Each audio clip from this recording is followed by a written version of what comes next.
श्रीकृष्णाचा टोमणा ऐकून दुर्योधन विचलित होतो आणि भीम त्याला ठार मारतो.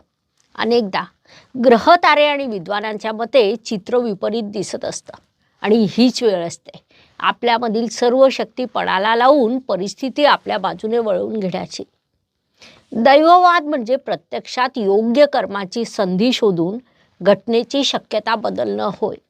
महाभारत समजून घेताना आपण कर्म कसं भाग्यावर मात करतं ह्या अनेक प्रसंगातून जाणून घेत आहोत.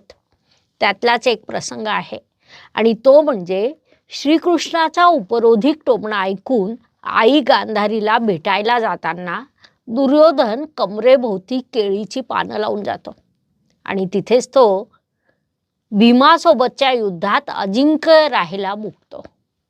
प्रसंग असा आहे, भीमाशी युद्ध करण्यापूर्वी गांधारीने डोळ्यावरील पट्टी काढून दुर्योधनाचं शरीर वज्र करण्याचं इच्छिलं होतं.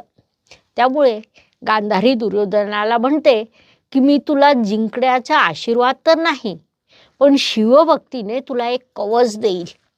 तू गंगेमध्ये आंघोळ करून सरळ माझ्याकडे ये. पण जसा तू जन्माला आला तसंच तुला माझ्याकडे यायचं आहे. दुर्योधन आईला विचारतो, नग्नच का आई? तेव्हा गांधारी त्याला म्हणते, आईच्या समोर कसली लाज बाळ, जा आणि आंघोळ करून तसाच ये, जशी आपली आज्ञा आई, असं म्हणत तो निघून जातो.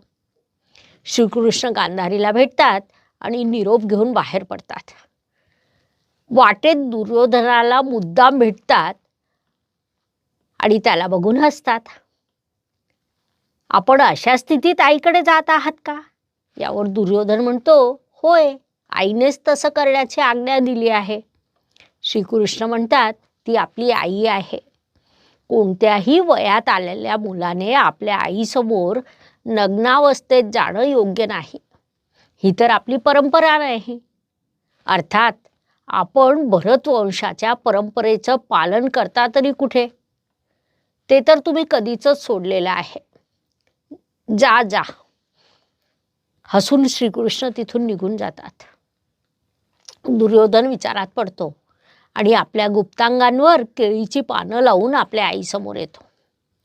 गांधारी आपल्या डोळ्यावरची पट्टी काढून दुर्योधनाला बघते.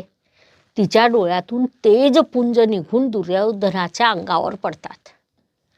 गांधारी बघते तर दुर्योधनाने आपलं अंग केळीच्या पानाने लपवलं आहे. तेव्हा ती त्याला म्हणते की काय केलंस तू हे? दुःखी मनाने ती आपल्या डोळ्यावर परत पट्टी बांधून घेते आणि सांगते की तुझ्या अंगाचा तो भाग जो मी